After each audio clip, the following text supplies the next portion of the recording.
es bastante grande. Sí, casi la mayoría. Es de energías eléctricas. Las neuronas son pilas, son como baterías. Entonces vamos a hablar un poco de... ¿Sí es cierto que la neurona, por ejemplo, algo que impacte a uno, muere en una neurona? Sí, claro. Si uno tiene un daño cerebral, hay neuronas que se mueren. De hecho, se mueren no algunas neuronas, sino generalmente paquetes grandes de miles y de decenas de miles, incluso de centenares de miles existían un pico así pequeño. Sí, claro. Y eso le sucede a un niño pequeño que tenga menos de un año, menos de 3 años incluso, se pueden reemplazar estas neuronas. Más tarde hay algunas posibilidades de reemplazo, ya de adultos ya no hay posibilidades de reemplazo. Eso se llama, eso tiene un nombre. Está ahí en la lectura de la semana pasada sobre el cerebro y lenguaje. ¿Alguien tiene esa lectura a la mano? No. Yo traje lecturas de la semana pasada. Eso se llama plasticidad neural, se llama. Plasticidad neural es la capacidad de reemplazar zonas del cerebro por otras zonas afectadas del cerebro por otras zonas.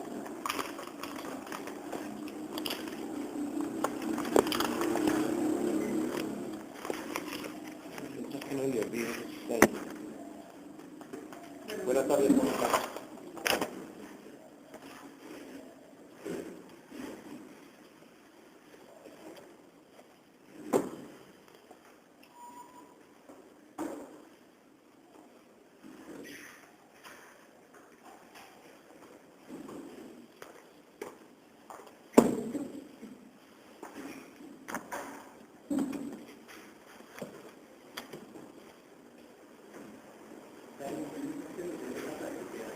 ¿Perdón?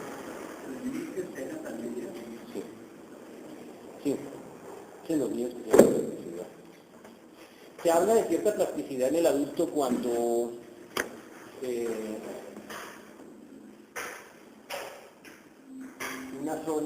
una función es reemplazada por otra, en otra zona, esta misma función dañada es reemplazada en otra zona del cerebro.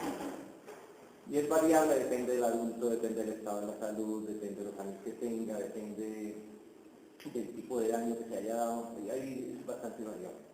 Pero es muy raro que se dé en el adulto.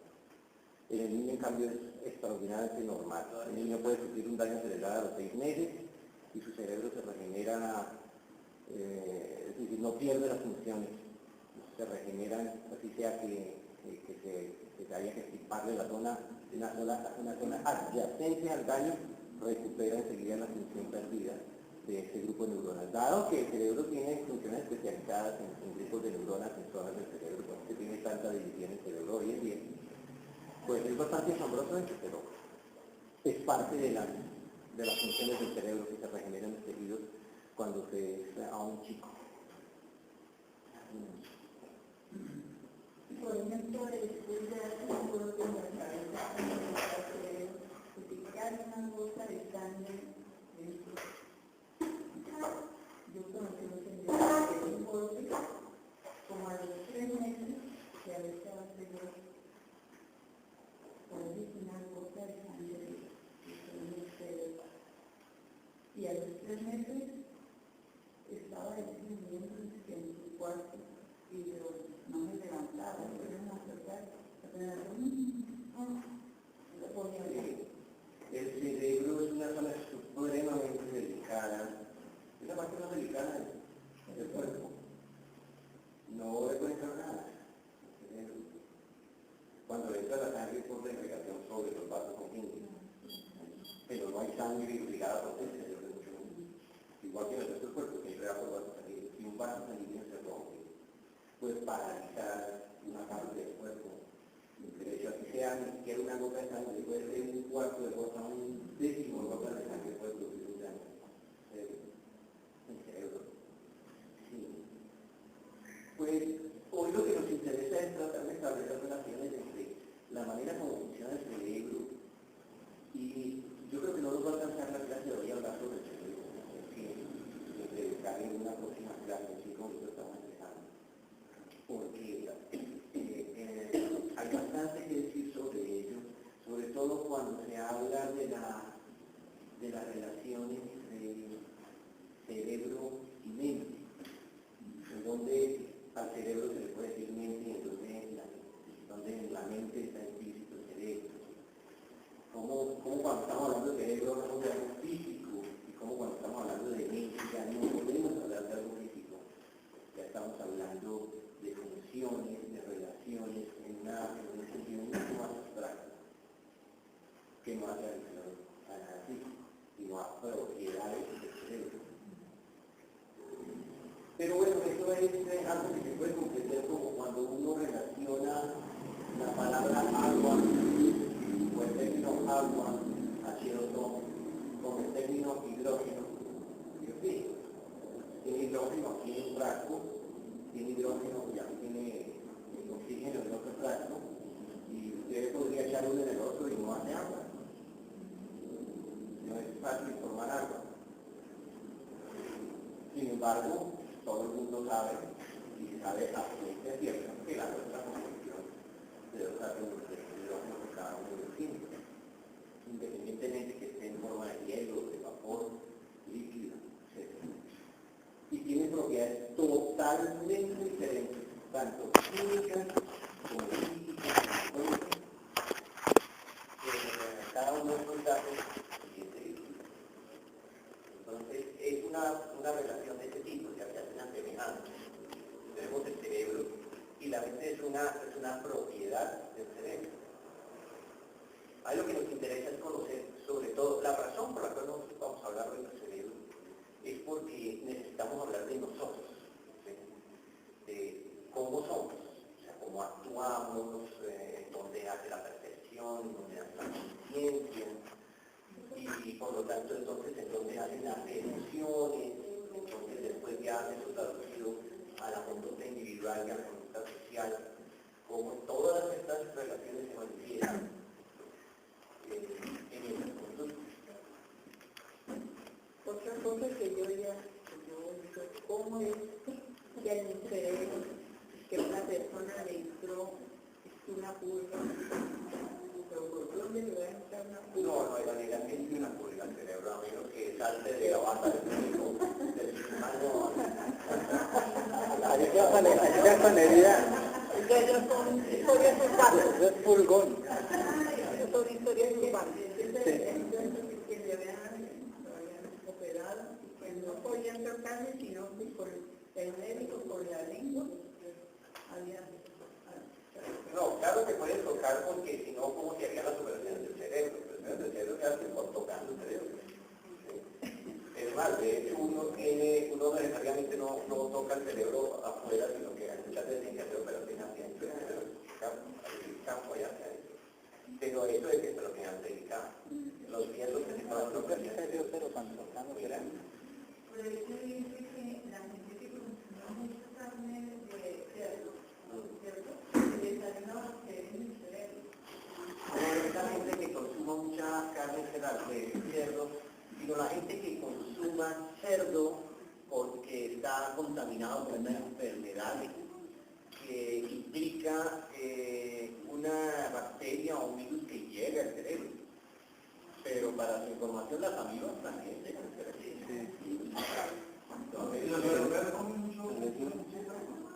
Lo que pasa es que hoy en día hay dos maneras de consumir cerdo. Cuando usted lo consume en el campo y cría cerdos ahí comiendo cualquier cosa y entonces tiene ciertas posibilidades de conseguir.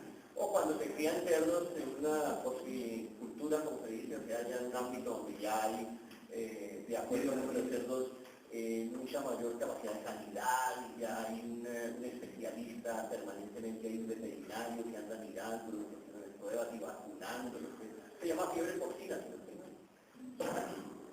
Claro, la razón por la cual los judíos no comen cerdo, o por lo menos la Biblia que prohíbe a los judíos comer cerdo, se debe a eso, se debe a que el cerdo transmitía en esa época muchas enfermedades que ni se conocían, pero era evidente para la gente que consumía cerdo tendía a tener más enfermedades de ese tipo que afectan el cuenta de eso, entonces tenía que buscar la manera de decirle a todo el mundo, de hacerle llegar el mensaje a todas las tribus, de que no comieran cerdo. Ya en esa época, ya hoy en día, uno no ve gente que se muera de ese tipo de problemas. Con todas las vacas locas allá en Europa, que fueron la cantidad de vacas locas, pues los muertos fueron muy pocos, ¿no? Comparativamente a la población. Porque eso se nota enseguida, o sea, enseguida.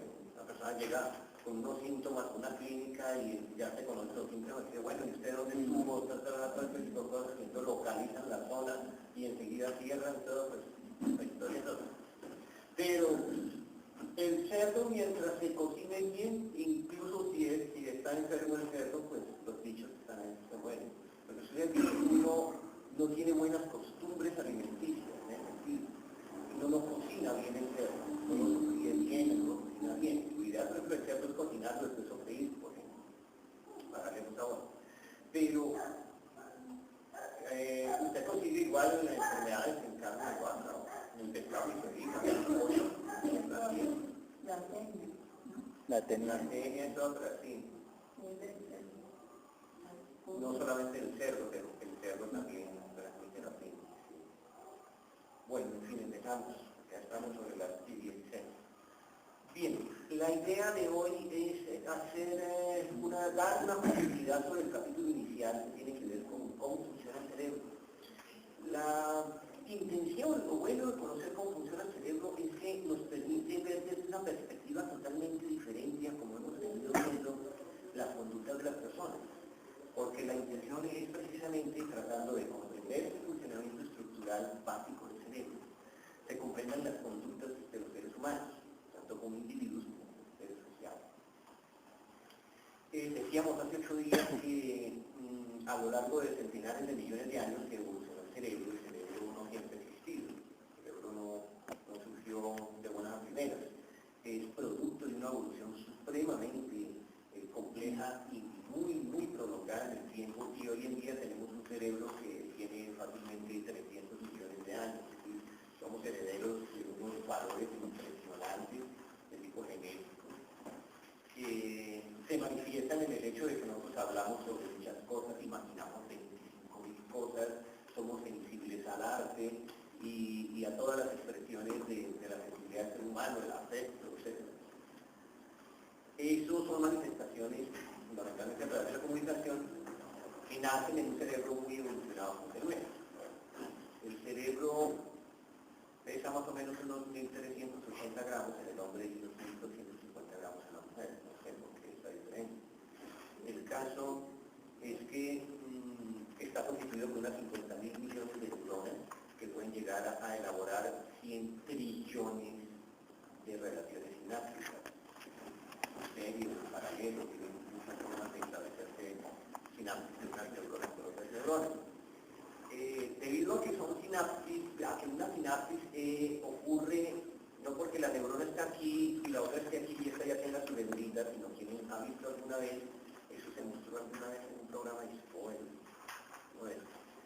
se ve como, buenas tardes, una dendrita crece, como buscando, como una culebrita que va buscando algo, hasta que se topa, la dendrita no tiene un axón. Las neuronas tienen dendritas, realmente son unas cortas, pequeñas y acciones que suelen ser como una dendrita, un brazo, pero más largo. Entonces estos crecen buscando contactos con otras neuronas. Cuando encuentran a una dendrita, por ejemplo en este caso aquí tenemos una neurona, encuentran el brazo, una dendrita, o sea, uno de los brazos de una, entonces hace contacto con ella. Pero ella crece para buscar su contacto. Ese crecimiento es un crecimiento proteico, o sea, cuando uno piensa, establece relaciones neuronales, es decir, establece sinapsis. Como esas sinapsis son elementos que deben crecer, ese crecimiento se da a base de proteínas. El cerebro necesita mucha glucosa y proteína para pensar. De ahí que cuando nosotros en las escuelas públicas hablamos de la situación de los niños pobres y nos preocupamos por su situación alimenticia, nos preocupamos precisamente de que necesitan básicas condiciones para poder estudiar, leer, comprender, estar atentos, pensar, establecer relaciones, porque eso es fundamental para nosotros.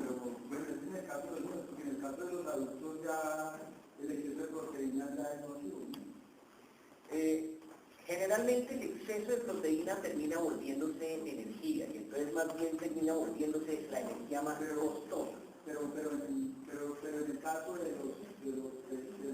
las personas bolivianas, en caso de los adultos, de las personas de cierta edad para arriba ya no necesitan tanta proteína porque esa proteína se viene convirtiendo, o sea, no tiene el cuerpo, lo primero, donde gastarla, no de almacenarla. Y entonces eso tiene por ejemplo los problemas de la gota, de la vida, ahí eso se viene acumulando. Eso se debe, la gota y la especie se debe a la producción de ciertos factores, pero no necesariamente proteicos. Hay algunos elementos proteicos, pero no solo proteicos, son además proteicos. Por ejemplo, la gota es producida por exceso de ácido úrico. Y por ejemplo, a las personas que tienen exceso de ácido úrico, la carne. Pero le prohíbe la carne no como quien le prohíbe la proteína, sino como quien le prohíbe la producción de ácido úrico. Porque es el exceso de proteína. Al comer exceso de proteína se le olvida ácido úrico. No, perdón. Yo he trabajado en salud y eso no es así. Sí, eso es lo que Eso no es así. Resulta que nosotros tenemos unos mecanismos de defensa en el organismo y esos mecanismos de defensa se activan y nos enseñan a defendernos de ciertas enfermedades. Correcto. Pero cuando nosotros dañamos esos mecanismos de defensa, porque nosotros tenemos algo que se llama psicosomático, entonces al tener, por ejemplo, yo odio contra otra persona, entonces se activa algo que se llama una cosa ácido úrico que se ha comprobado que es un veneno muy efectivo para matar personas y a largo plazo, entonces eso es lo que nos viene a producir diferentes enfermedades. El hecho de que a mí me quiten la carne no quiere decir que yo me vaya a sanar de un ácido úrico. Lo digo porque yo tuve un problema gravísimo en las articulaciones y me decían que la solución era dejar de comer carne de res, carne de cerdo, carne de aquí, carne de allá, y eso es un gran error porque uno después tiene una desnutrición crónica y la desnutrición crónica nos lleva a uno a padecer enfermedades graves. Pero es que el problema no es no dejarla de comer, sino no comerla en exceso. No. Bueno, aclaremos tres cosas. Aclaremos tres cosas. Si quiere, yo no sea el comido. A ver, pero aclaremos tres cosas. Estoy de acuerdo en que todo el exceso produce daño. En ese sentido, segunda aclaración, hasta donde yo tengo entendido, para terminar esa parte, la proteína en exceso se transforma en calorías y el organismo necesita calorías. Pero es cierto también que el ácido úrico, primero que todo el ácido úrico es normal que esté en la sangre. Usted siempre tiene ácido úrico porque el ácido úrico es lo que usted está eliminando permanentemente y por eso se llama orina. Cuando hay un exceso de ácido úrico, el problema que se da es la capacidad del riñón de eliminar ese ácido úrico, que no siempre puede eliminar a tiempo ese ácido úrico y entonces como queda en exceso en la sangre, ¿sí? Porque eso está en un equilibrio muy sutil, se produce y va directo a los riñones, pero si en los riñones no se puede eliminar, entonces se mantiene más tiempo del necesario en la sangre, y es ahí cuando empieza a producir problemas. Eso se debe a problemas de vejez, porque cuando uno envejece, entonces todo se empieza en una serie de disfunciones y a su vez esas disfunciones son proporcionales al estilo de vida que usted ha llevado toda su vida de joven y de adulto en la vida que usted fuma, toma, tiene mucho estrés, ese tipo de cosas, entonces entra en una serie de disfunciones que no las nota sino cuando esto lo va a hacer. Esas cosas se pueden encontrar a través de muchas drogas, pero entonces empieza usted en un círculo vicioso de que hay un daño que implica la droga y la droga entonces le mejora ese daño, pero le crea efectos secundarios. Bueno, tratemos de no salirnos del tema. ¿En qué íbamos? La proteína es uno de los constituyentes fundamentales del funcionamiento del cerebro. O sea, las sinapsis son relaciones proteicas, se dan gracias a la es proteína. Las palabras. Vemos acá el funcionamiento de una célula nerviosa. Una célula nerviosa es una neurona. El cerebro ha evolucionado de una manera tal que, tal como está hoy puesto el cerebro, y ustedes recordarán que tenemos una zona llamada límbica, ¿sí? Hay una zona llamada límbica, cerebro límbico, o también se le llama cerebro reptil, ¿sí? Reptil para quienes le llaman así, está a su vez recubierto por otra corteza y a su vez está recubierto por otra corteza, esa la llamamos neocorteza o la corteza exterior, la parte de afuera del cerebro. Y ese ha sido el sentido de la evolución del cerebro. ¿Sí? Aquí viene el cerebelo, etc. El cerebro inicialmente fue un cerebro reptil. Es una parte del cerebro que básicamente se dedica a desarrollar instintos, o sea, a aplicar instintos más que a desarrollar. Pero a medida que evolucionó el cerebro, entonces fue creando otras zonas. Entonces hay una zona que recubre ese cerebro reptil, pues esa zona límbica, donde está la amígdala, hay una donde se producen las grandes emociones. Esas grandes emociones son emociones instintivas. Esa es la que da órdenes, que llamamos días. Cuando usted se siente frente a un peligro, usted solo puede tener dos alternativas. O se queda quieto, paralizado por el miedo, porque el cerebro le dice quédese quieto. Escojo una de estas dos y yo decidí quedarme quieto, porque pronto me piso y eso me puede salvar la vida porque no alcanzo a ir. O salgo corriendo, ¿sí? Y entonces, ¿qué es lo que le da la orden al organismo de sacar suficiente adrenalina para dispararse para otro lado y uno sale rápidamente corriendo? Y a veces esa misma adrenalina evita que si un perro lo muerde a uno, por ejemplo, uno no sienta mucho dolor, sino que la adrenalina le baja los umbrales del dolor y le permite defenderse antes de que el dolor acapare su atención y usted entre en una situación, por decirlo así, de pánico. La siguiente zona, estas están las lecturas de hoy, es una zona que ya trabaja con un grado mayor de sensibilidad y entonces desarrolló una serie de funciones que son intermedias entre las funciones de afuera que nosotros decíamos están en la parte de afuera del cerebro, y esa parte de afuera es la que mayor capacidad de sensibilidad tiene y es la que mayor capacidad de relaciones produce. Y entonces cuando no existe un peligro, este cerebro reptil o zona límbica deja pasar la información hacia esa zona diciendo, mire, aquí no hay ningún peligro, que usted piense tranquilamente en la respuesta que le va a dar al estímulo que entró. ¿Por qué? Porque lo tocaron así suave, entonces el cerebro reptil no siente nada. Sí, aquí me llegó una información perrada tan suave que yo no hago la necesidad de responder. Por eso entonces le manda a la siguiente corteza. Y dependiendo de la seriedad, entonces lo manda acá para que haga un análisis, en el sentido que se ha desarrollado el cerebro. ¿Pero qué es el cerebro? Fisiológicamente, el cerebro está constituido fundamentalmente de un tipo de células que se llama célula nerviosa que funciona en neuronas. No solamente el cerebro es la última parte de una zona que es exactamente la zona nerviosa, o sea, todo el sistema nervioso ha evolucionado hacia el cerebro. Entonces simplemente el cerebro es una extensión del sistema nervioso y entonces está constituido por el resto del sistema nervioso por neuronas. Lo que pasa es que las neuronas que hay en el cerebro son mucho más especializadas que en las otras zonas del sistema nervioso y en el cerebro existen muchas clases de neuronas, no existe un único tipo de neuronas, sino existen muchos tipos de neuronas y están repartidas de diferentes maneras por bloques, por equipos, por zonas, y entonces por eso es que conocemos muchas zonas dentro del cerebro. El cerebro en su constituyente elemental, que es una neurona, esta neurona funciona sobre una base fundamentalmente electroquímica. Pero electroquímica implica inicialmente una visión eléctrica, o sea, una función eléctrica, que vamos a explicar, y después implica una función química. La función eléctrica se produce, esto es una neurona, ustedes se pueden imaginar una neurona como una mano, en donde hay unos más largos que otros, como este se llaman axones, generalmente lo decimos, ¿no? Y salen muchos más, 1, 2, 3, 4, 5, 6, 8, 10, dependiendo de las relaciones y de la función que están jugando ciertos neuronas, el número de dendritas, los otros brazos se llaman dendritas.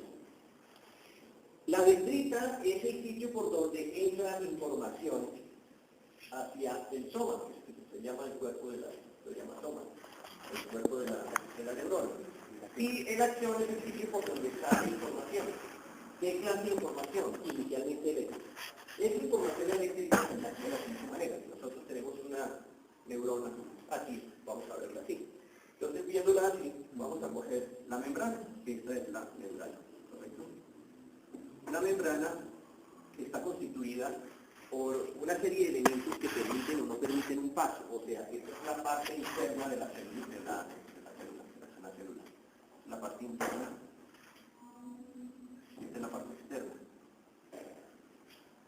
de la membrana, y esto es la membrana, ¿correcto? La membrana de la célula. En esa membrana hay una diferencia de lo que se denominan potenciales de acción, es decir, afuera hay iones de calcio, de potasio, nada más porque afuera está el calcio, afuera está el potasio. Los iones que en este caso podríamos denominar que son positivos, y aquí adentro hay otros que están negativos. Una neurona es como una pila, es como una batería. ¿Hay alguno que explica acá? Sí, muy bien, explícanos cómo funciona una pila, una batería. Pues la pila hay dos formas de correr. Porque he leído, perdón, Sí. en el libro del doctor Rodolfo Linares, Correcto. el cerebro y el ciclo del cerebro funcionan a 14 voltios. No quiere decir, porque igual que los voltios es la fuerza con la que van los electrones, no es corriente. Sí. O sea, tensión o voltaje es lo mismo. Y la corriente es la que mata. Es así que un voltio puede matar a un amperio mata a una persona. ¿Sí? Entonces, la pila funciona es como corriente continua, porque hay dos formas de corriente. La continua, sí. Y corriente alterna. Imaginémonos una batería, ¿sí? Aquí está el polo positivo y aquí está el polo negativo. Una batería, una pila, como vas diciendo tú, funciona con algún tipo de corriente. En este caso, digamos que una batería de carro usualmente son alternas.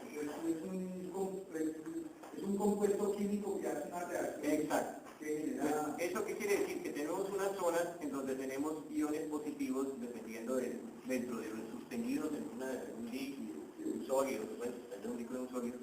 Y aquí tenemos iones negativos. ¿Sí? Y eso mismo sucede dentro de la célula, dentro de las neuronas. Acá. Eso mismo sucede. Aquí adentro tenemos esta parte, la interna, entonces aquí adentro estarían los negativos. Y afuera, aquí en esta parte, estarían los positivos, ¿correcto? Y generalmente hay una diferencia, cuando digo generalmente, puede o no haber una diferencia de potencial, es decir, que puede haber más iones positivos que negativos, más positivos o más negativos. Y dependiendo de que haya más positivos o más negativos, si nosotros los ponemos en contacto, ellos tienden a equilibrar. Entonces, si hay más positivos que negativos, entonces una sección de los positivos pasa a los negativos hasta cuando se equilibra. Entonces quedan igual número de iones positivos que negativos. Así funcionan todas las pilas, todas las baterías y todo el sistema eléctrico, incluida la electricidad que se produce en las centrales eléctricas, en las centrales atómicas, donde sea, la electricidad es la misma en todas partes. Entonces, por lo tanto, esto se mide con un medidor de corriente. ¿Cómo se hace para saber que una neurona funciona con electricidad? Se mide, se le pone un contacto, a pesar de que son chiquiticas, se hacen contactos chiquititos y se mide, y entonces se sabe incluso cuánta energía, entonces cuánto voltaje, y cuáles trabajan y cuáles no trabajan, y en cuanto a cuando hay un estímulo se sabe cuáles estimulan y cuáles no. Cuando lo meten en uno de esos grandes aparatos que funcionan con magnetómetros, escáneres y este tipo de cosas, hay varios tipos, 3, 4, 5 tipos de escáneres. Entonces a uno le miden son precisamente aquellas fluctuaciones eléctricas en determinadas zonas del cerebro, y eso es lo que hace que uno pueda saber que cuando está hablando entonces se activa la zona se llama esa zona, se llama la zona de Broca. La zona de Broca es donde se produce el lenguaje, entonces se ilumina porque se activa. Bien, perfecto.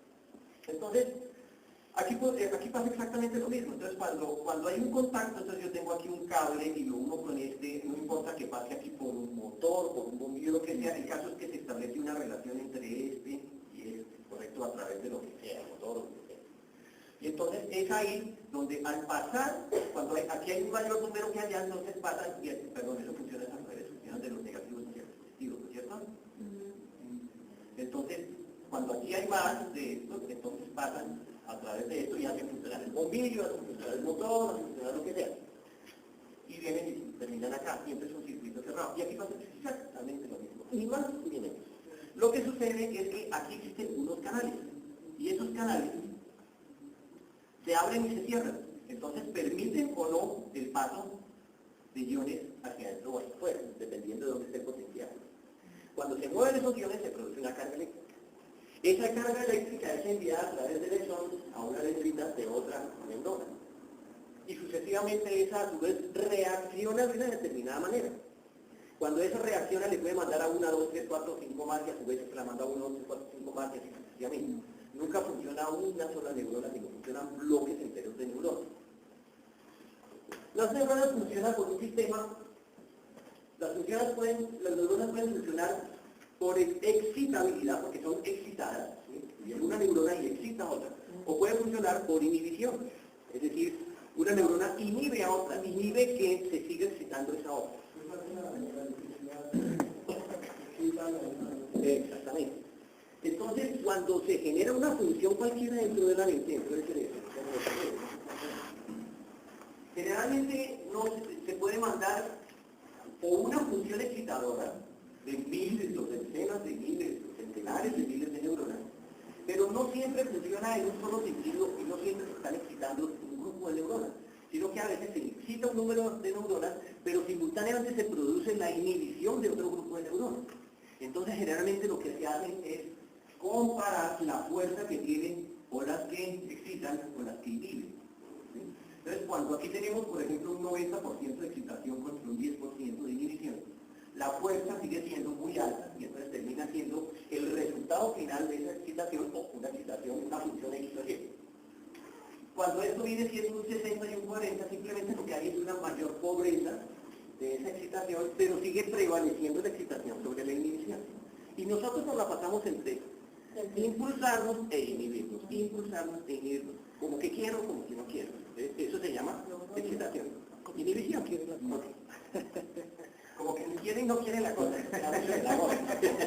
Pero eso como que se arriesga, pero no se arriesga. El fuego aparece. Ahora, un último detalle para terminar este capítulo. Esta relación que se da acá de una axón con una dendrita, ¿sí? Es lo que se denomina una sinapsis. Esto de acá se denomina sinapsis. Una sinapsis ya no funciona exclusivamente por una relación eléctrica, sino curiosamente funciona con una función química, con una función química.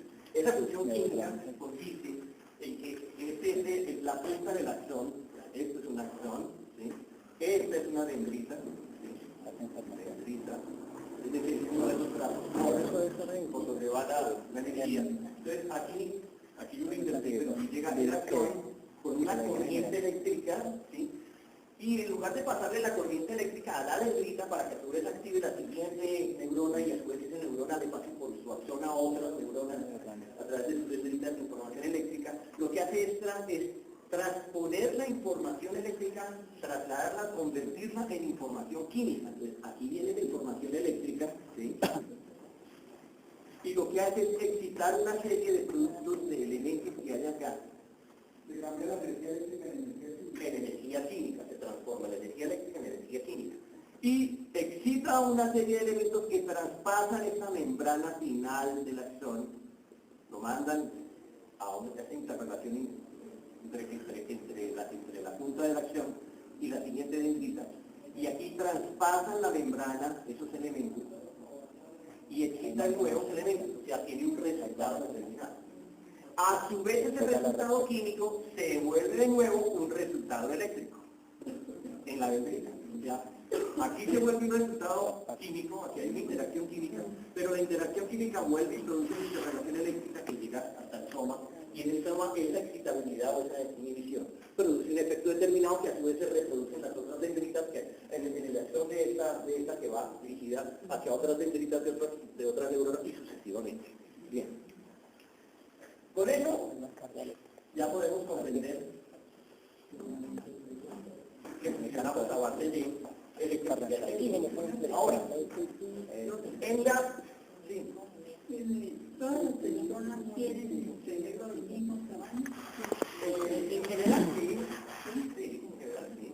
Lo que sucede es que si una persona piensa más que otra, por decirlo, o tiene más activo su cerebro, producen más sinapsis, y las sinapsis necesariamente son mayor tejido. Entonces mayor tejido implica un mayor peso, pero ese peso porque tiene mayores interconexiones. Y una interconexión es el crecimiento de dendritas para realizar sinapsis, y eso representa necesariamente tejido que se aumenta en el volumen del cerebro. Pero es tan chiquitico ese aumento porque es que una neurona es tan extraordinariamente chiquitica que por centenares de miles de crecimientos de neuronas que tengamos, la diferencia de peso es demasiado pequeña. Es como una colaboración que se hace entre las neuronas. Entre más piense la persona, entonces las neuronas están más unidas, entonces una idea le llega a la persona y la persona piensa más, entonces piensa camina más rápido porque otra que no hace el ejercicio y porque todas las neuronas trabajan a la vez. Correcto. Porque si se mantienen trabajando de mejor manera. En el caso de las personas Down, Los microcefalos. que pues, Ahí tienen se una lo dan cabeza todo. bastante grande desde que nacen y la conservan, ¿no? Tienden a conservar la estructura cerebral grande. ¿Qué sucede ahí? O sea, ¿a qué se debe que esas personas tienen el cerebro muy grande, pero realmente no hay prácticamente... Bueno, no le puedo explicar en términos cerebrales cómo se producen las disfunciones de los chicos que tienen síndrome de Down. No es mi tema, no soy especialista en el tema, pero los chicos ya traen problemas de tipo genético o de disfunciones creadas por problemas en el embarazo o ese tipo de cosas, pero es un tema bastante complejo, tan complejo que hoy en día aún no se resuelve la situación de los chicos con síndrome de Down. Con el autismo pasa también otra cosa. Vale la pena mencionar cuando hablábamos de sinapsis y entonces decíamos que esto era una serie de productos o de elementos químicos que se transmiten a la dendrita que está acá de otra neurona, que aquí se establecen una serie de enlaces de ciertos tipos, ¿no? O sea, por aquí van saliendo determinados productos, determinados elementos, hormonas, dopamina, adrenalina, entonces se mueven acá, en esos niveles. Y es aquí precisamente donde causan efecto los famosos fármacos, donde causan efecto las drogas, el ocio, la marihuana, las drogas necesarias para calmar ciertas situaciones dentro del cerebro, para calmar la ansiedad, entonces el día de cuando todos actúan es aquí, estas zonas, ahí es donde actúan, porque permiten o no que pasen determinadas mutaciones o determinadas inhibiciones. Y es ahí donde actúan muchísimos productos, entonces ellos se fijan por acá y permiten pasar unos elementos químicos y otros no. Ok, pero bueno, eso es una historia que ya la pena comenzar como para que tengan una idea. Eso es bastante complejo y eso representa verdaderamente mucho estudio para saber cómo funciona eso, pero fíjense todos los alcances que se han logrado. Hoy en día existen muchos productos químicos, más dicho farmacéuticos, a base de la química, que le permiten a uno una vida normal si uno tiene problemas en el cerebro. Okay. Ahora, sobre esa base, entonces, lo que a nosotros nos interesa es conocer que esas funciones que se dan en el cerebro, cómo se vuelven pensamiento, cómo se vuelven afecto, cómo se vuelven relación social. Esa es la parte que a nosotros nos puede interesar. Pero hay dos maneras de verlo. O lo vemos desde un punto de vista, llamémoslo así, ideológico, desde un punto de vista psicológico, incluso, hay esos dos aspectos, o lo vemos desde un punto de vista fisiológico, es decir, neurológico, más exactamente, estamos hablando de neurología. Se han contrapuesto a lo largo de toda la historia dos modos de pensar básicos respecto a las funciones del cerebro. Pero vamos a hablar de los dos que más nos interesan. Uno es el psicoanálisis y el otro es el punto de vista neurológico. La neurología trata de explicar la conducta del hombre sobre la base de cómo funciona el cerebro y sobre la base de cómo funciona la neurona y cómo funciona todo el sistema nervioso y cómo se interrelaciona con los 65.000 productos que viajan a través de la célula, a través del sistema del torrente sanguíneo, obviamente. El psicoanálisis hace lo contrario, es decir, parte de explicar la conducta, ¿sí?, sobre la base de lo que puede interpretar que puede estar sucediendo dentro de la mente de otro, sobre la base de algunas hipótesis que dicen,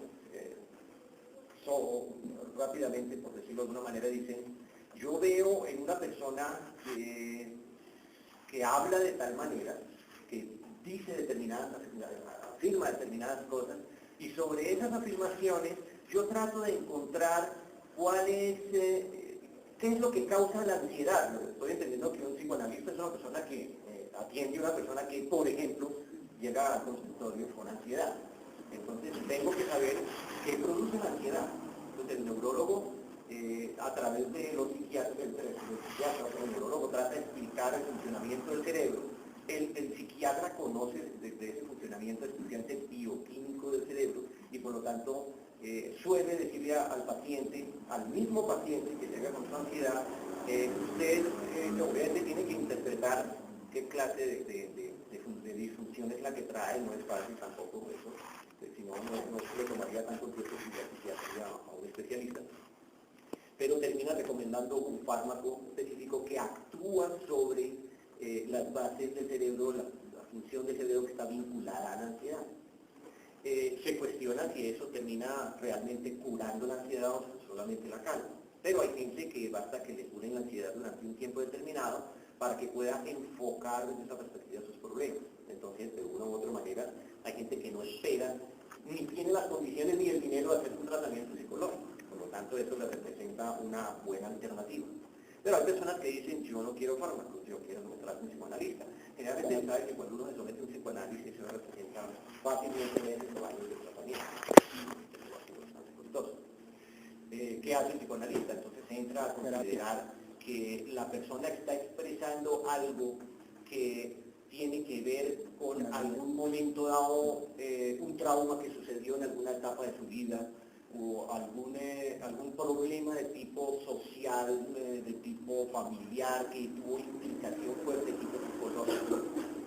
Y eso le ha creado una creencia sobre sus propias emociones. Lo que hace el psicoanalista es interpretar, es escuchar lo que la persona cree que está sintiendo y tratar de llegar a qué es lo que ha causado dicha creencia, fundamentalmente.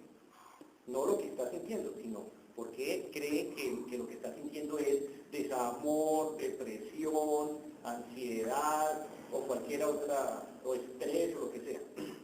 Esas son las dos grandes fuentes.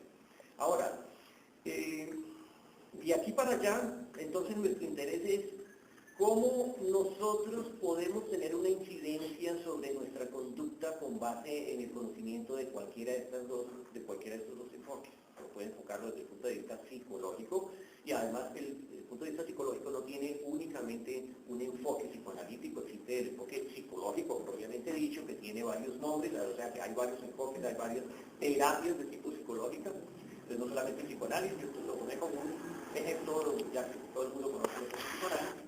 Y por el otro lado está entonces el enfoque de entender las conductas que, por ejemplo, Howard Gardner asume desde esa perspectiva, desde el punto de vista neurológico.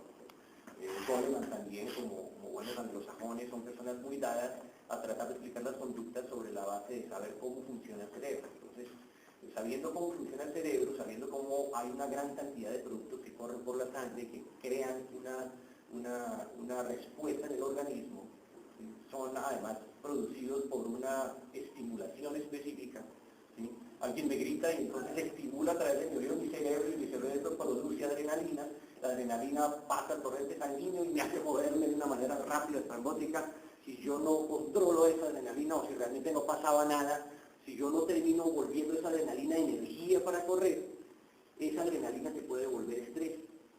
¿Por qué? Porque se queda ahí en el torrente sanguíneo, y si enseguida me pasa algo más, choco con alguien, me encontré con el jefe y me regañó y cualquier otra cosa, eso me representa un salto tras otro de estreses y entonces acumulación de elementos dentro del torrente sanguíneo que me representan unas conductas y llego a la casa a gritar a mi mujer, llego a la casa a gritar a mis hijos porque estoy estresado. Entonces esa es la otra manera de comprender las conductas humanas. En la medida que nos vamos a ver estas ideas, y obviamente yo hablo de una manera genérica y ustedes verán más tarde a lo largo de este diplomado en las lecturas más detallada esa información, esa explicación. Entonces ya nosotros podemos asumir unas mejores respuestas, una mejor capacidad de respuesta, porque esa es la intención del conocimiento. La intención del conocimiento es comprender cosas que no comprendo, pero que ya han sido estudiadas y basta que yo entre a ellas en detalle para decir, esto era así. Entonces, por lo tanto, ya puedo saber que si estoy estresado, no estresado, sino si tuve una descarga de adrenalina fuerte, lo ideal es que yo me cuide de ahí en adelante y de enfrentarme. Entonces, si allá viene la personita con la que todos los días me agarro, entonces ya no se trata de que yo adopte una posición orgullosa frente a esa persona, sino que yo adopte, digamos, una cabeza de ratón, cola de león, y evite seguir el círculo vicioso de estar aumentando la adrenalina dentro de mi organismo para evitar mayores tensiones, porque lo único que va a hacer es perjudicarme. Entonces es como aprender un poco a pensar de esas maneras. Ahora, ¿qué es lo que permite el libro de Ginás? Ya que ustedes estaban hablando del libro de Ginás, nosotros hace 8 días veíamos una lectura de Ginás.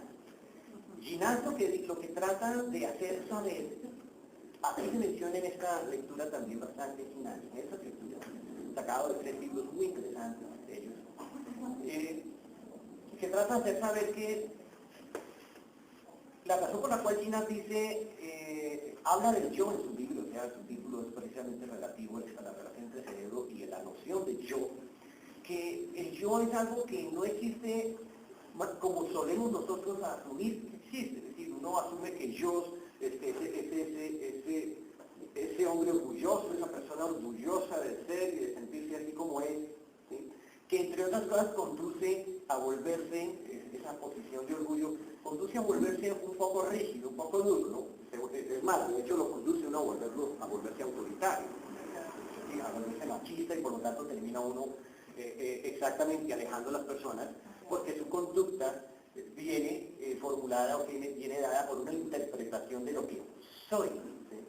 Cuando uno empieza a comprender que el cerebro, el yo, es tan solo la capacidad que tiene uno dijéramos, de ser consciente, un ser consciente, y por lo tanto, cuando ya aludimos a la conciencia, aludimos a otra cuestión, es mi capacidad de atención.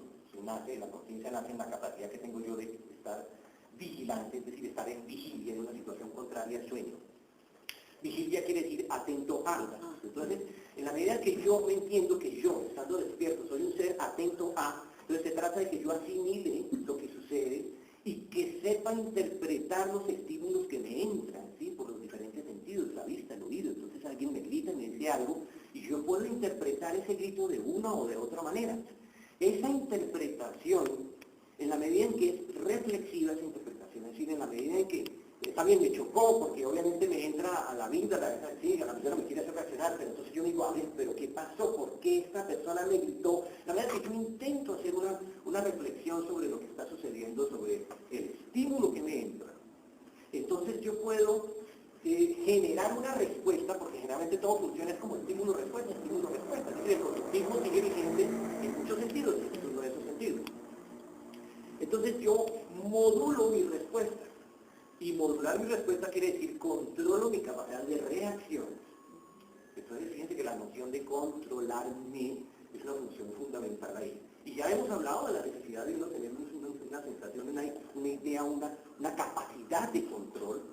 Entonces eso me representa una mejoría en las relaciones de comunicación y de trato con las demás personas. Así vistas las cosas, uno lo que hace es superar un poco con ese pensamiento reflexivo las creencias con las que yo he crecido. Y ya podemos hacer un ejercicio bastante simple. Alguien que sea creyente acá, en cualquier religión, yo le preguntaría cuándo y cómo se volvió creyente. Y es muy fácil escuchar una respuesta típica de decir, bueno, yo era niño y a mí me hablaban de Dios, por decir algo, o de Jehová, o de Mahoma, lo que sea. O alguna vez fui con una amiga a una iglesia cristiana, entonces me gustó, me pareció que, y entonces uno genera creencias de tipo afectivo. Generar creencias de tipo afectivo tiene sus cosas buenas y sus cosas malas. Las cosas buenas que tiene es que uno generalmente lo que usualmente busca uno son sensaciones de satisfacción, de placer, sensaciones de estabilidad. Y esa sensación de estabilidad muchas veces está creada por lo que nosotros denominamos autoestima. Y solemos creer que esa autoestima es dada por creencias. Entonces yo tengo una creencia que alguien me protege y entonces me crea la sensación de protección. Pero la pregunta es, ¿qué es lo que crea la sensación de protección? Es mi propia sugestión. Pero uno no puede argumentar eso, porque no conoce cómo funciona el proceso.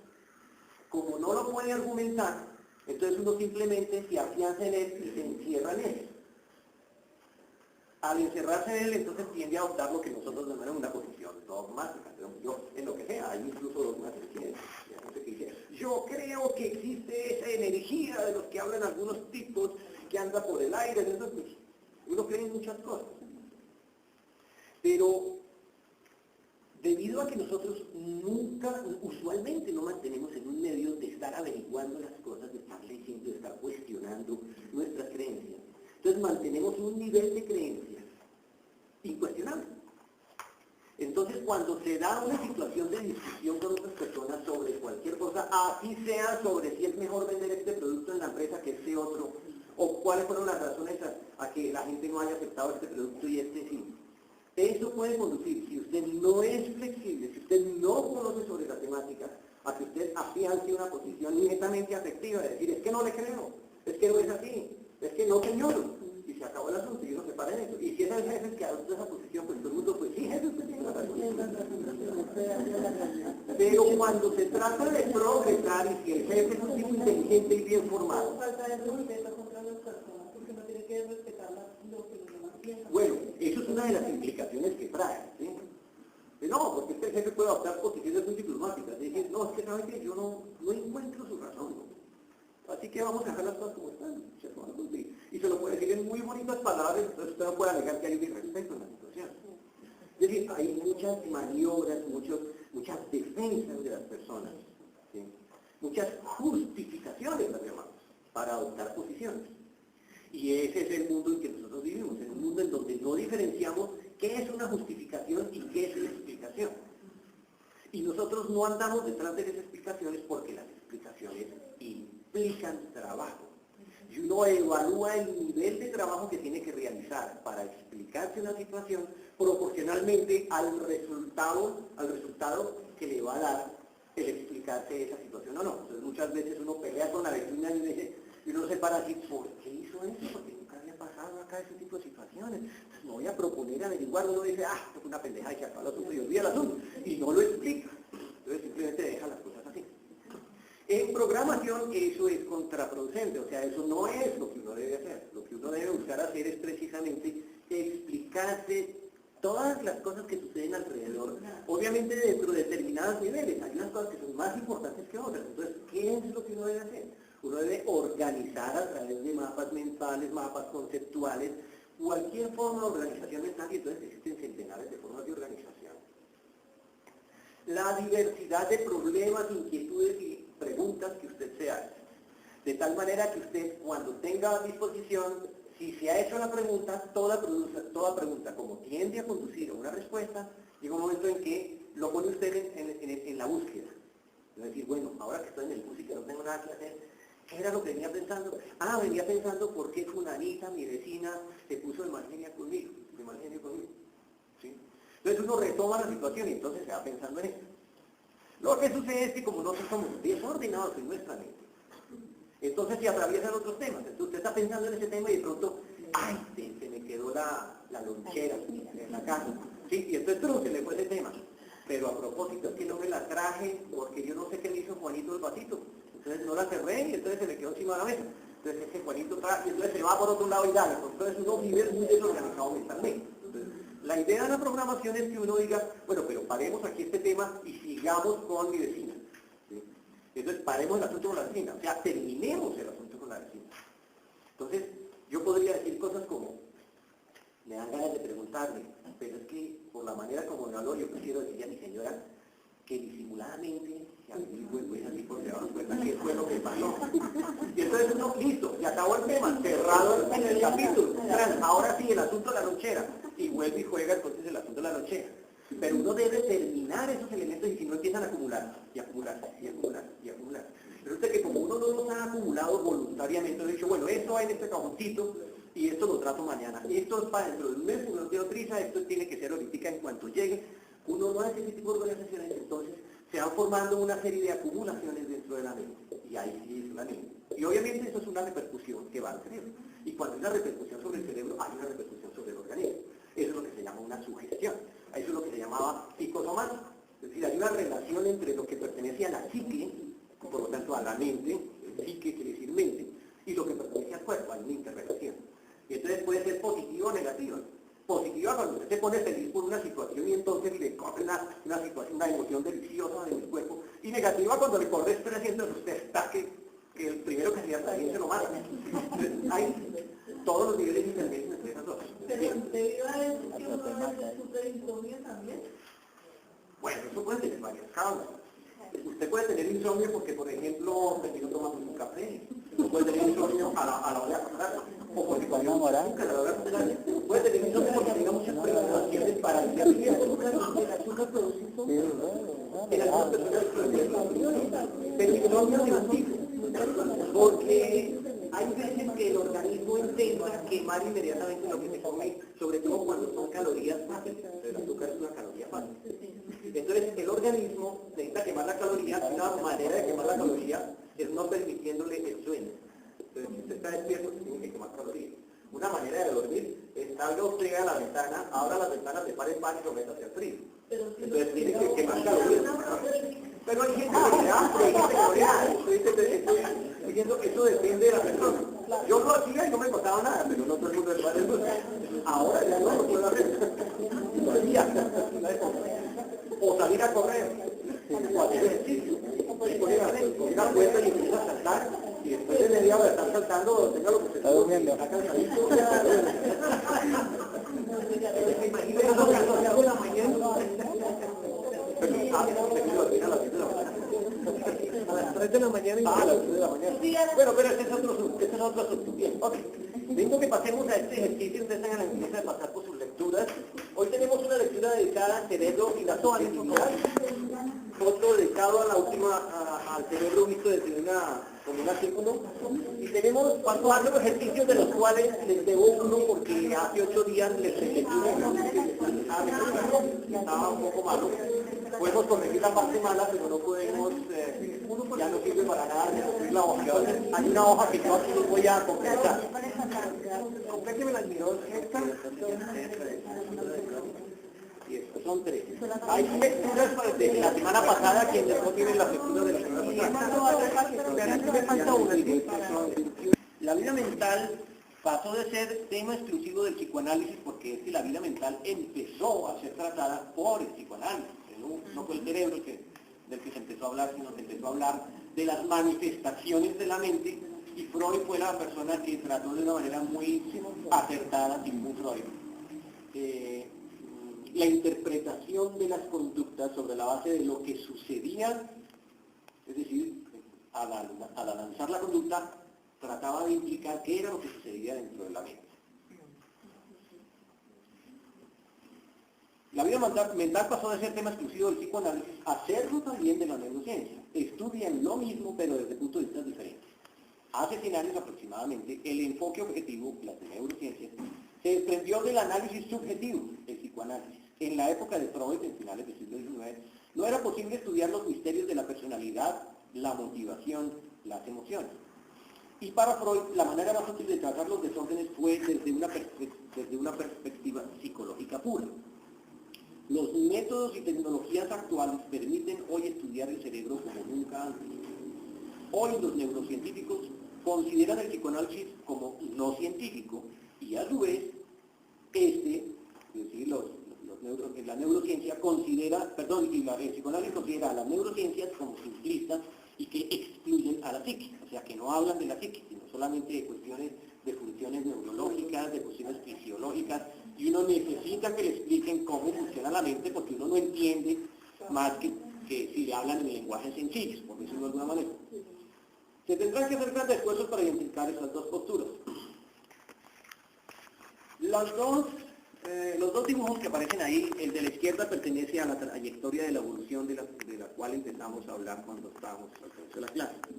Es como la parte de adentro es lo que hoy se denomina el cerebro reptil, que fue la primera forma de evolución del cerebro. O sea, las primeras formas de cerebro fueron estas. Después se desarrollaron otros cerebros por encima, incluyeron entonces el cerebro reptil, que se denominan paleomamíferos, que es el que hoy se denomina sistema límbico, ¿sí? Donde está la amígdala y este tipo de elementos, que son los que manejan las emociones, precisamente. Y la posterior evolución del cerebro llevó a formar lo que se denomina técnicamente el neomamífero, que es lo que nosotros conocemos como corteza cerebral, que es la parte que piensa, que hace análisis, ¿sí? Que estudia más tranquilamente la respuesta a dar a un estímulo. A mano derecha vemos una serie de formas diferentes de neuronas. No es decir, se imagina que una neurona es como yo la dije, pero hay muchas formas de neuronas. Y existen muchas formas muchos tipos de productos que se producen en el cerebro, y no todos los productos que afectan la mente, no todos los elementos, para no llamarlos productos, que afectan la mente son producidas en la mente misma, en el cerebro mismo. Hay productos que se producen en la zona visceral que afectan la mente y hay elementos que se producen en el cerebro que afectan la zona visceral. Okay. Entonces pasamos eso, ustedes ya leerán en detalle eso, pasamos a la siguiente página que es la que nos interesa. Las neuronas y las eléctricas. El mantenimiento de un orden estable en los seres vivos es posible porque sus unidades básicas, las células, funcionan de manera o de forma coordinada mediante el intercambio de mensajes físico-químico que las comunica entre sí. Lo que más asombra del cerebro es la complejidad que caracteriza a todos sus rasgos estructurales y funcionales. En el nivel molecular, el cerebro constituye un sistema físico-químico enormemente sofisticado en el que diferentes tipos de macromoléculas, receptores, canales iónicos, enzimas, se llaman canales iónicos los huecos por donde atraviesan la membrana los iones de calcio y de potasio. Generalmente son de calcio y de potasio, son básicamente esos dos que funcionan. Enzimas, etc. Operan bajo mecanismos de control genético, obviamente, hay una estructura genética que es la que determina el funcionamiento de todo esto, que expresan más cantidad de genoma, es decir, en el cerebro es donde más se expresan todos esos constituyentes basados en la genética. El cerebro es también un sistema de procesados o procesamiento de la información que, aunque muy elaborado, sorprende por su extraordinaria flexibilidad y por poseer capacidades adaptativas y de predicción, que superan con mucho a la de los ordenadores más modernos. Por último, el cerebro, de forma singular el humano, ha desarrollado a tal extremo sus capacidades funcionales que permite la consecución de los estados psíquicos que conocemos como la mente, eso ha debido en comillas, ya que suena un poco extraño, todavía sigue siendo, bien, hasta ahí siente que el lenguaje utilizado es suficientemente sencillo, obviamente, de pronto con esta introducción que hicimos, pues que se comprende más fácilmente, mejor forma, pero hasta ahí se podría decir que una persona que lee eso lo entiende. Bien. Ahora, el tejido nervioso tiene más capacidad que ningún otro para generar fenómenos eléctricos, siendo esta una característica especial sobre la que se sustentan en parte las capacidades de computación y de organización de los estados funcionales globales. La complejidad estructural y molecular de las neuronas, elementos básicos del sistema nervioso, fíjense que no estamos hablando solo del cerebro, sino de todo el sistema nervioso, tiene como finalidad fundamental la recepción y discriminación, o sea, poder identificar millares de señales eléctricas procedentes de otras neuronas, así como la consecución de una respuesta funcional. Entonces hay una excitación y hay una respuesta, ¿no? Hay un estímulo y hay una respuesta. Alguien me toca, no es lo mismo que si alguien me pega, y hay dos clases de reacciones a esos estímulos. No es el único, el táctil. Ahí está además el estímulo auditivo, el estímulo visual, el estímulo olfativo. De la integración, de una respuesta funcional resultante de la integración de la información recibida. Es decir, la información que se recibe se integra. ¿Por qué se integra? Porque ella no entra de una manera global, completa, y se procesa completa, sino que, por ejemplo, lo verán más adelante al final de este mismo artículo, como la percepción visual, o sea, la entrada de los estímulos visuales, los rayos de luz, las diferencias, sí, además de entrar y de tratarse en el ojo y transformarse en señales eléctricas, entran de un tipo, entran como señales ópticas y se transforman en señales eléctricas, se cruzan por la mente, además el ojo izquierdo pasa a la zona derecha del cerebro y el ojo derecho pasa a la zona izquierda del cerebro, se dirigen hacia atrás, que es donde se encuentran, en la zona occipital se encuentran todos los receptores que procesan la información eléctrica recibida y la separan, o es decir, le mandan a cada uno una parte de la información. Un conglomerado de células visuales, por ejemplo, percibe la forma, otra percibe la profundidad, otro percibe el color y lo hacen por separado, ¿sí? Esa información se va a otras zonas del cerebro que remiten qué es lo que entró y cómo es que funciona, ¿sí? Para dónde va, de dónde viene, etc. Y toda esa información que ya se ha disgregado en 3, 4, 5 puntos del cerebro se vuelve a integrar en la corteza para volverle a dar una noción integral. Más adelante ustedes verán que la percepción es algo que cuando uno no conoce, no sabe qué magnitud tiene el que la percepción funcione de manera muy precisa y controlada. Porque pequeñas fallas en la percepción pueden generar problemas bastante serios. Entonces, cuando uno percibe, por ejemplo, la D como una D, puede tener un problema de percepción, eso se llama, ¿cómo se llama? Afasia, dislexia. La dislexia puede tener un origen perceptivo, es decir, que no es que yo sepa o no distinguir la D o la D, sino que no percibo bien esas diferencias, ¿sí? Y parte de eso se puede ver una disfunción de la manera como proceso. Si yo tuve un golpe en una determinada zona, que es parte del procesamiento de una información auditiva, visual o olfativa, uno puede terminar no comprendiendo porque no lo percibe. Se ha encontrado que uno puede percibir inconscientemente porque no pasa una información por la conciencia, pero uno puede responder a cosas como si le hubiera entrado la información por la conciencia. Más adelante veremos eso que es bastante interesante y explica muchos fenómenos raros, de cómo es que a mí nunca me dijeron eso, pero yo lo sabía. Muy posiblemente si uno tiene una cierta disfunción en la zona donde se aúna la conciencia, o sea, todos los estímulos se centran en un punto que nosotros denominamos conciencia, puede suceder que yo no me dé cuenta de eso, pero si alguien me hace una pregunta respecto de algo que me han dicho y que yo he asumido que no lo he escuchado, respondo y entonces me dicen, ¿y entonces cómo es que usted hace para saber eso si usted me acaba de decir que usted no sabía sobre esas cosas? Resulta que no entró por mi conciencia, pero a través de mi oído el cerebro procesó la información sin mi consentimiento, por decirlo de alguna manera. Entonces yo termino dando una respuesta y digo, pero es que, ¿sí? Entonces no sé por qué lo digo, pero porque no pasó por mi conciencia, pero sí fue procesada por el cerebro, lo cual demuestra la complejidad del funcionamiento del cerebro y demuestra que la conciencia es tan solo un sector del funcionamiento del cerebro. De hecho, uno de estos 3 libros mencionados en la bibliografía dice que tan solo el 5% del total de funcionamiento de la mente se asume a la conciencia. Bien, es increíble. Ok, entonces seguimos diciendo. La propia actividad, no, perdón, ese vamos más arriba. En todas y cada una. En todas y cada una de las aproximadamente 10 a la 11 neuronas, que son millones de millones, que constituyen el sistema nervioso, esta respuesta funcional consiste en la génesis de impulsos eléctricos. Entonces aquí viene una palabra a la que uno no está acostumbrado, entre paréntesis, potenciales de acción. Potencial de acción es la diferencia de potencia que hay, de fuerza que hay entre unos iones y otros iones. Eso se llama una diferencia de potencial. Potencial quiere decir que está ahí latencia de potencia listo a actuar.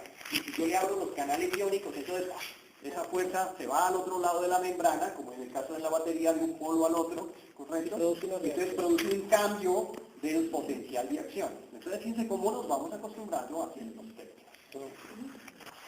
Y una codificación, todo el mundo sabe qué quiere decir codificar, o sea, tiene una idea, ¿no es cierto? Lo que significa codificar, ¿sí? De mensajes que envían a otras neuronas o a los órganos no neurales, es decir, órganos que no necesariamente son del sistema nervioso, como los músculos o las glándulas de secreción. La propia actividad eléctrica regula los fenómenos bioquímicos involucrados en el desarrollo, crecimiento y reparación neuronal, también se llama plasticidad neuronal, así como la plasticidad neuronal, esa es una manera de decirlo. Relacionada con hay una pequeña diferencia, con los procesos de memoria. Aquí se habla de plasticidad neuronal relacionada con los procesos específicamente de memoria, porque la memoria es algo que precisamente necesita mucha plasticidad. Cada ratito de la pasa memorice, recuerde, entonces una gran plasticidad, una gran capacidad de movimiento de relaciones sinápticas en el cerebro.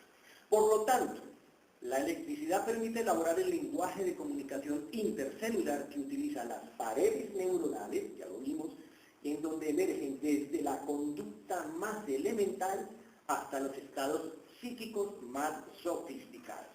La prueba de que hemos llegado al fondo de eso es que usted tiene un estado de ansiedad impresionante, va donde un médico, le receta unas pastillas y usted se calma totalmente.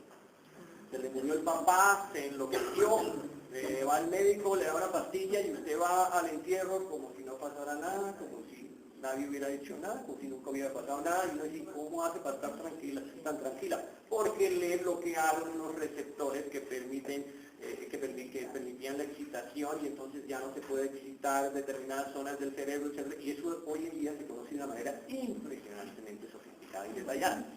Bien. O sea que toda esa parte sentimental se puede manipular también con esto. Se puede manejar para no decirse manipular, ¿sí?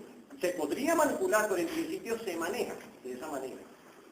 Se puede manejar de esa manera, sí. Bien. Personas que se den la pérdida de memoria. O sea, cuando uno, por ejemplo, muy temprano, porque personas de hoy en uno ve jóvenes de 15 años que ya no pueden guardar información muy a menudo. Hay varios enfoques en lo que hoy en día se denomina pérdida de memoria. Una cosa es que realmente perdamos memoria, y eso no suele suceder en los jóvenes. Y otra cosa es que tengamos problemas de atención que impiden guardar apropiadamente la información. Entonces es más un problema de comprensión o de aprendizaje, entonces por eso se llaman estados problemas de aprendizaje, este tipo de cosas, que obviamente le impiden a usted recordar. Generalmente hay varios tipos de memoria. La memoria inmediata se llama memoria de trabajo, equivale a lo que se llama en una computadora la memoria RAM, que es una memoria muy frágil, muy sutil, en donde usted trae a colación una serie de informaciones de lo que está haciendo en ese momento, pero si usted le suena la campana para irse a almorzar, lo deja ahí, sale y cuando ha avanzado 5 metros ya se había olvidado todo lo que dejó acá, o a los 5, 10, 15 minutos ha olvidado todo lo que pasó acá, se llama memoria de trabajo. Hay una regla, ¿perdón? No, pero hasta el momento que estamos hablando de estas dos clases de memoria. Existe además obviamente una enfermedad cuando sí se da la pérdida real de memoria, porque hay una disfunción del trabajo de las neuronas relativas a la memoria y se degeneran, tienden a morirse, a degenerarse las neuronas que están vinculadas a la memoria de largo plazo, y eso implica una memoria no solamente de largo plazo, sino de corto plazo también, y eso implica entonces el famoso, eso es lo que quiere decir Alzheimer. ¿Pero tiene solución?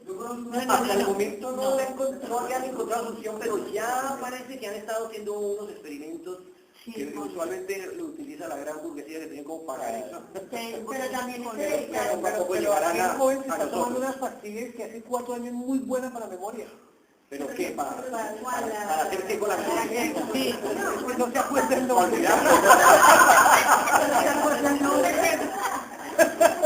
Yo les iba a dar la receta, pero ya me Pastillas para perder la memoria la debe haber en cantidades iniciales. el comentario de la señora, también los jóvenes han perdido como sus hábitos de lectura. Sí. Por lo menos con una de ellas, ellos les da, como dicen ellos, Un desarrollo. Ahora, el hábito de lectura hace que pierda La aprendizaje. correcto. Cuando uno va a la academia, existen estudios que dicen, tengo precisamente un librito que habla sobre ese tema, que dice que los primeros años escolares reflejan una gran inquietud, una gran curiosidad y un alto nivel de autoestima que implica prestarle atención a todo lo que hay alrededor, ¿sí? Y eso representa una gran capacidad de aprendizaje. Eso es una especie de motivación natural, por decirlo así, es casi que una motivación biológica, fisiológica, casi que no tiene que venir de afuera. Afuera está el estímulo, pero la capacidad de aprehensión de esos estímulos de afuera es un poco parte de la naturaleza de los niños. Pero a medida que se evolucionan los grados académicos, y entonces se sube de la primaria a sexto, séptimo, octavo, noveno, esa motivación tiende a perderse. Porque uno tiende a insertarse en la sociedad y la motivación empieza a depender de los factores sociales. Y los factores sociales que nos rodean no son exactamente los más halagüeños, sobre todo para las clases bajas.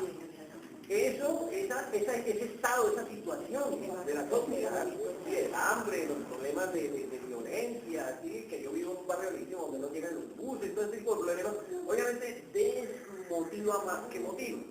Por lo tanto, eso crea problemas de aprendizaje, desconcentración en la lectura sin contar con los elementos nutricionales de los que hablábamos en un momento dado. Y eso obviamente tiene una repercusión en la memoria, pero esa repercusión no es porque la memoria sea mala o porque esté dañada, sino porque los factores alusivos a la memoria, que no es una función independiente entre el cerebro, sino que está extraordinariamente ligada a la atención, que es otra función. En el cerebro no existen funciones separadas, independientes, pero no separadas, sino unas que están siempre en correlación con otras. Entonces, cuando una no funciona, la otra se afecta también, y así sucesivamente. Y ahí están los problemas modernos que tenemos nosotros También hay ejercicios para fortalecer la memoria, ¿cierto? Hay ejercicios para fortalecer la memoria que básicamente están basados en ejercicios de atención. Es decir, el principio de la memoria es un principio de atención. En la medida en que usted aprende a atender a algo, aprende a obedecer. ¿Qué quiere decir atender? Es poner su conciencia, ¿sí? ¿Qué quiere decir? Su capacidad de atención en una temática muy específica, que implica algo así como borrar el resto, ¿sí? Concentrar la atención y eliminar el resto o hacer caso omiso de los ruidos que hay alrededor para poder uno memorizar algo muy específico. Porque, a ver, había un ejercicio que era recordar todo lo que uno había hecho el día anterior y analizar si todo lo que recordó lo hizo, o sea, tenerlo escrito primero. Es un ejercicio muy interesante. Otro es por asociación, ¿me entiendes? Memorizar por asociación. Entonces, ese es muy bueno y ese es uno de los, creo que los mejores que hay para... Hace 2 o 3 semanas les enseñé a ustedes unos ejercicios de atención, muy interesantes. Hay el ejercicio que dice, busque el orden consecutivo de números, del 1 al 2 con un lápiz, del 2 al 3, del 3 al 4, del 4. Es un ejercicio de atención y es muy interesante. Usted empieza a buscar y resulta que está buscando números del mismo tamaño, resulta que se le reduce el tamaño. Entonces usted tiene que flexibilizar su atención. Busquen una dimensión, busquen otra dimensión, miren qué dimensión es que está ubicado. Entonces tiene que mover su atención en muchos sentidos. Ese es un ejercicio interesante de atención. Y hay otro ejercicio de atención. El ejercicio que consiste en que usted coge una fila de números y dice, vamos a buscar el número 19 en un larguero impresionante de números. Entonces, espera, 19, aquí hay un 19, listo, entonces otro 19, aquí hay otro 19, otro 19, entonces hay mil números de todos los tipos, usted tiene que discriminar el 19 entre los mil números que hay, y después discrimine el 183, y después el 1948. Y así sucesivamente, ese es otro ejercicio muy interesante de atención que ustedes ya tienen, es una de Bien. Decíamos, por lo tanto, decíamos, la propia actividad eléctrica regula los fenómenos bioquímicos involucrados en el desarrollo, crecimiento y reparación neuronal, así como la plasticidad funcional relacionada con los procesos de memoria. Por lo tanto, la electricidad permite elaborar el lenguaje de comunicación intercelular que utilizan las redes neuronales, de donde emerge la conducta más elemental hasta los estados psíquicos más sofisticados.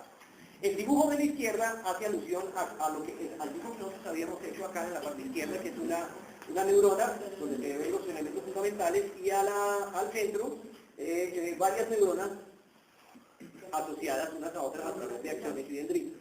A la derecha está una relación sináptica, entonces vienen los elementos químicos protagonizados por electricidad inicialmente, saltan la barrera, un espacio que hay, o sea, ninguna neurona está pegada a otra neurona, sin excepción. Todas las neuronas son independientes, no hay ni siquiera se puede.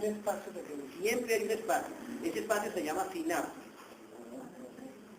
Entonces eso crea que salten unas moléculas químicas de un lado, es decir, de la terminación del axón a la pared de la dendrita de la siguiente neurona.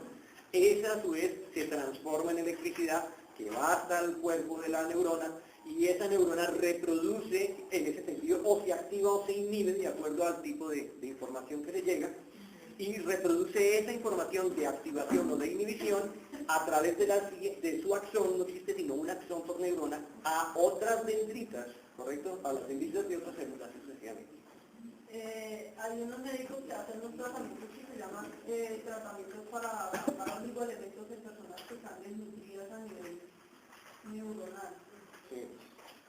¿De qué hablan estos médicos cuando dicen que aplican oligoelementos? Y conozco varias clínicas en el país donde son especializados en eso. Es difícil separar un poco dónde algo ya está jugando un efecto real y dónde hay algo que se está moviendo por moda. ¿Por qué, perdón? Por moda. Es muy difícil y es uno de los grandes problemas al que el ciudadano del común, que somos los que estamos acá, tenemos que estar enfrentando, conociendo, dilucidando, y esa es la razón por la cual uno se tiene que aculturar permanentemente. Hoy en día Internet es un sitio extraordinario de aculturación. A mí me da muy buen resultado, por lo menos.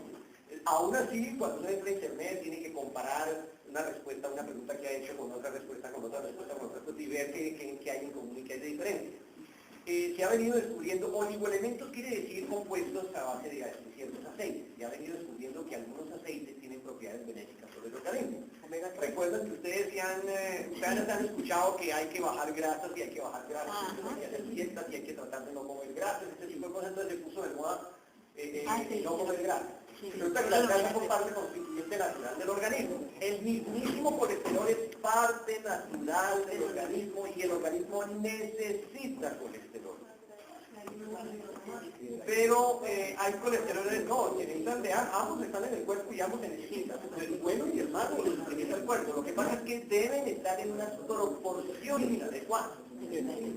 Y a veces superamos esas proporciones. Entonces cuando nos hablan de que se subió el colesterol malo, y el bueno tiene que estar en unos niveles mínimos y a veces se baja más allá de la cuenta y tiene que estar por encima de esos niveles mínimos, y así sucesivamente.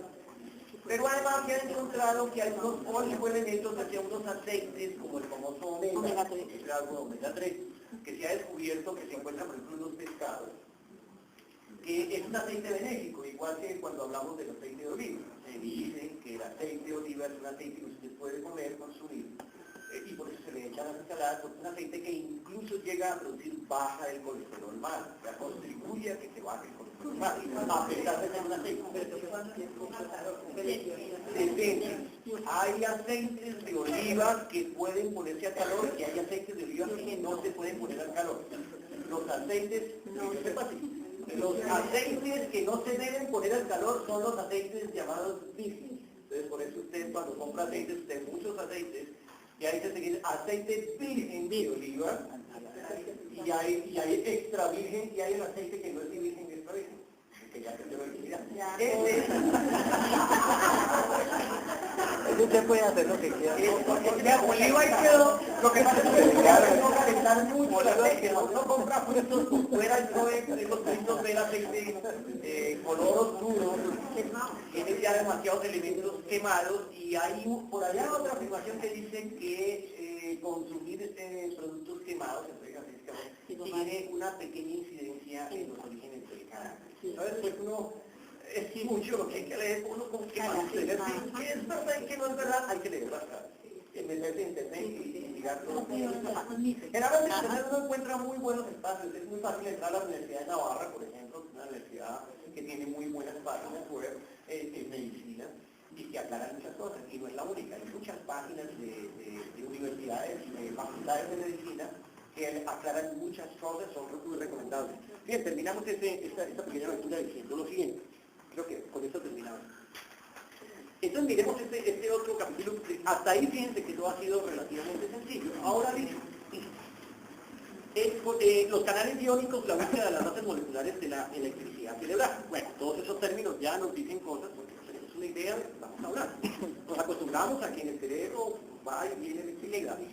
El conocimiento actual sobre los fenómenos bioeléctricos se fundamenta en el trabajo colosal de Hansen Hopkins y Andrew Schulze, galardonados con el Premio Nobel de Fisiología y Medicina en el 73, quienes hace aproximadamente 40 años revolucionaron la neurofisiología, fíjense, hasta ahora hace 40 años, al demostrar que el impulso nervioso se producía por el flujo asincrónico.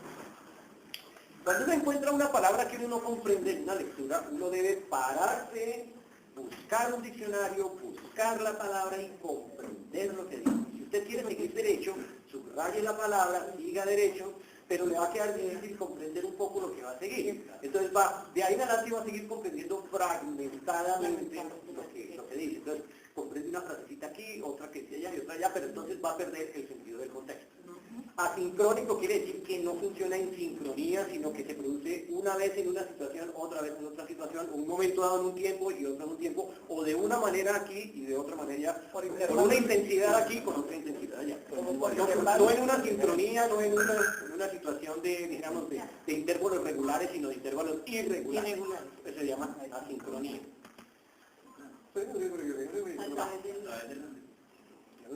través de la membrana neuronal de iones de sodio acumulados en el líquido extracelular. Entonces ahora nos queda claro que son los iones de sodio los que están en la pared de afuera de la membrana, ¿sí?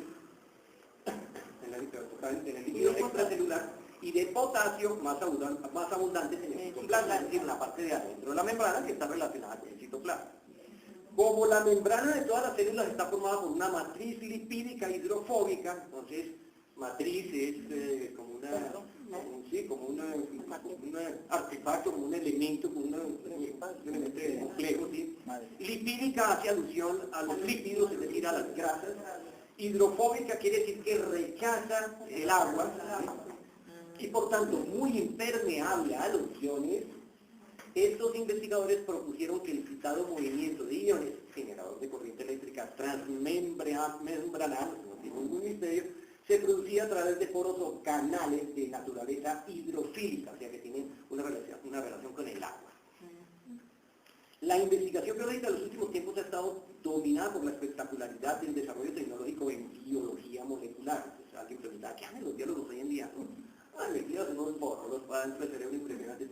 A partir de 1980, entre otras cosas, a partir de 1987 se inició en diversos laboratorios el clonado y la caracterización molecular de los canales iónicos. La palabra aquí clonado, a muchas personas les puede sonar amoral, pero aquí clonado pues tiene que ver con la reproducción de funciones, con la reproducción de células que representan poder investigar, etcétera, etcétera. Esta investigación ha revelado un microcosmos cuya existencia era insospechada hace solo unos pocos años. Los canales iónicos son proteínas transmembranas que cuando se abren permiten el flujo de unos pocos millones de iones. Obviamente no estamos hablando de unos cuantos, sino de millones de iones. Los iones son tan extraordinariamente chiquitos que estamos hablando casi de átomos. En las neuronas, algunos canales se activan por la unión de un mensajero químico denominado neurotransmisor, es un término fundamental cuando se habla del cerebro. Entonces, todos esos productos que veíamos en la sinapsis, que saltan en la hora, se llaman neurotransmisores. Bien.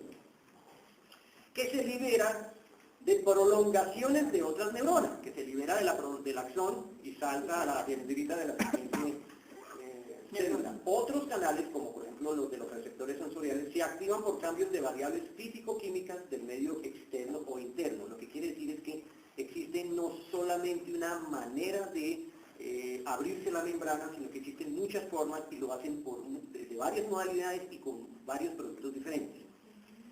Todos estos canales convierten información relevante para la neurona en un cambio de potencial eléctrico transmembranal variable que a su vez activa a otros canales regulados por el potencial, mediadores de la corriente iónica rápida necesario para la génesis del evento eléctrico discreto que se denomina potencial de opción o impulso nervioso. Entonces fíjense cómo esas tres últimas líneas, si uno no supiera nada de esto, uno diría, no, esta vaina es para biólogos, y votaría esa lectura. Entonces, solo en la medida en que nosotros simplemente nos quitemos el miedo y la pereza de consultar diccionarios, se puede uno meter en cualquier texto, desde derecho constitucional hasta biología molecular. Es cuestión de uno creer que puede lograr esas cosas, porque obviamente para eso son los diccionarios. Entonces es acostumbrarse a ese tipo de manejo. Tenemos las 6:41. Bueno, creo que vamos a dejar acá por dos motivos. Uno, porque vamos a hacer otros ejercicios. Lo que quería con esto, y el otro es porque queremos hablar de los talleres. Lo que quería con esto es mostrarles que hay que acostumbrarse a esas lecturas, hay que quitarse el miedo de estar traduciendo términos. Hay un término más adelante que no lo conocía yo, pude sacar un diccionario y entonces se los aclaré, eso está en las páginas, no las numeré, no me di cuenta, que no las había numerado. En la página, estamos hablando de la 1, 2, 3, 4, de la página 5, que es el término coalescencia. Ustedes habían escuchado ese término, coalescencia. La página 5. Abajo busquen una página que tengo 10 páginas y ahí está el término.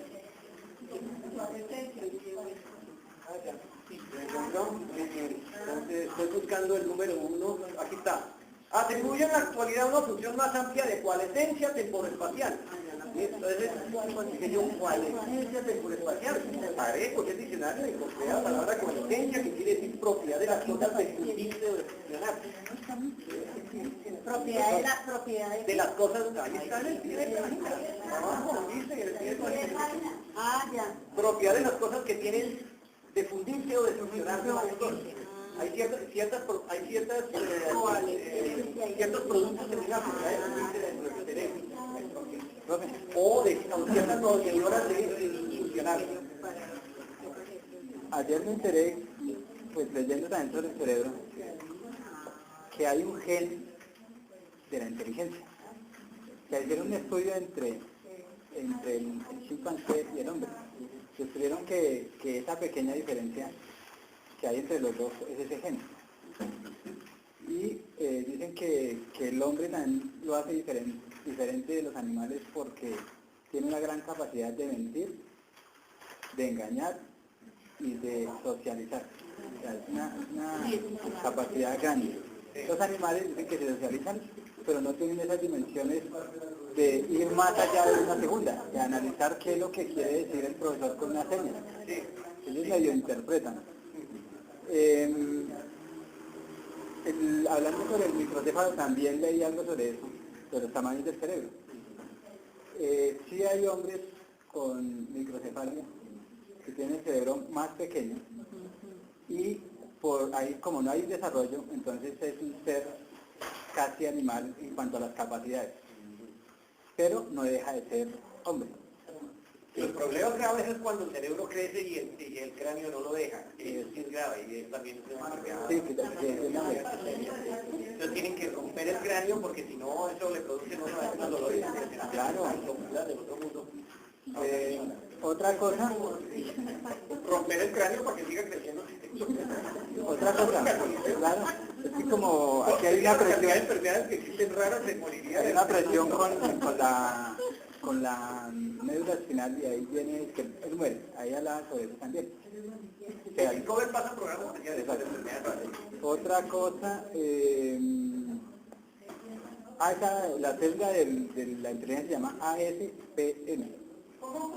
ASPM, la célula de la inteligencia, el gen de la inteligencia. Casi que hace PL para que se acuerde. Pero ¿qué otra cosita? Ahorita que hablábamos de cuando nos decía sobre el psicoanálisis, que el psicoanálisis pues busca respuestas, digamos así, en el pasado de cada uno de nosotros para decir que una conducta es o no es. Y en los tratamientos que ellos utilizan tratan de no usar drogas, sino terapia. Entonces yo pensaba ahorita en lo que es la programación neurolingüística. O sea, la programación neurolingüística bien entendida nos lleva a nosotros a qué? A también corregir quizá algunas conductas. Entonces yo me preguntaba ahorita, una persona, por ejemplo, la neurolingüística que a mí me ha servido, sin ser enfermo, digamos así, como lo ve el psicoanálisis. Entonces, aquí el psicoanálisis y aquí lo que es La ciencia. sí, el psicoanálisis que dice que hay conductas ciertas que vienen por un pasado, por algo. Y el PN, la programación neurolingüística, que también corrige.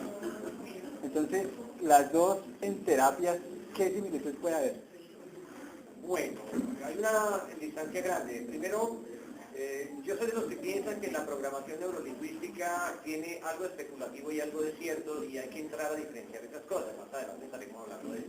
Básicamente tiene que ver con la capacidad lingüística, comunicativa, por lo tanto, y por eso hablamos de leer, de poder transmitir ideas de manera apropiada, de conocer el interlocutor, de saber llevar una conversación, que eso de repente hace una buena venta o conquistarse a alguien por razones afectivas, etc. El psicoanálisis va dirigido fundamentalmente más como una terapia a la programación, ¿no? La programación es un método para usted aumentar su nivel de éxito, su capacidad de acción, etc. Mientras que el psicoanálisis es una terapia dirigida a resolver problemas que usted tiene. Uno podría decir que yo tengo el problema de no ser exitoso, pero no es exactamente un problema, es simplemente una necesidad. También se podría decir que tengo la necesidad de salir de un problema, pero en fin, pues uno ya sabe que hay dimensiones diferentes cuando habla en cada caso. Por un lado el psicoanálisis, por otro la programación. Bien. Ayer tuvimos un taller relativamente exitoso, digo relativamente exitoso porque bueno, tuvimos solo 4 personas, pero fue buen taller, eso creo pues, que es la imagen que tienen los que estuvieron, ¿correcto? Bien, muchas gracias. Para este 28 no tenemos personas inscritas, este sábado 28, pero tenemos personas inscritas para el siguiente 5. Entonces yo necesito saber si algunos de ustedes están inscritos en esta lista o si alguien más se quiere inscribir para el 5. 5 es el sábado siguiente, o sea, este sábado el 5. Las personas que no viene la parte de dónde, cómo se ha venido interpretando la relación entre cerebro y mente, y entonces viene el dualismo, el monismo, y 2, 3 concepciones básicas muy simples también como para que entendamos que es un tema que le interesa a todo el mundo. Cuando un filósofo se mete en ese tipo de problemas, realmente no lo hace porque sea un filósofo, sino porque es un problema humano, es un problema que nos concierne. Y ese problema nos concierne en el sentido de que permite aclarar cómo somos y por lo tanto cómo estamos en relación con los demás. Y eso es fundamental.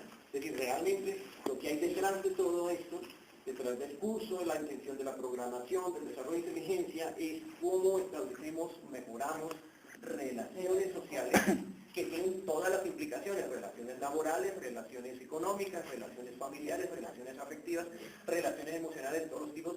Todas esas relaciones son básicamente el objetivo que uno se propone como ser humano, tener las mejores relaciones con otras personas. Uno no podría decir, no, es que yo no me interesan las relaciones con los seres humanos, y me interesan las relaciones con los pajaritos, porque soy ornitólogo. En fin, eso es más una justificación. De otra manera, es objeto de una investigación, ¿sí? su dedicación, pero de una u otra manera, si no está dentro del contexto social que le permite darle un sentido a su investigación, entonces obviamente no estaría haciendo nada. Ok, entonces dejamos ahí, muchas gracias por su atención, nos vemos la próxima.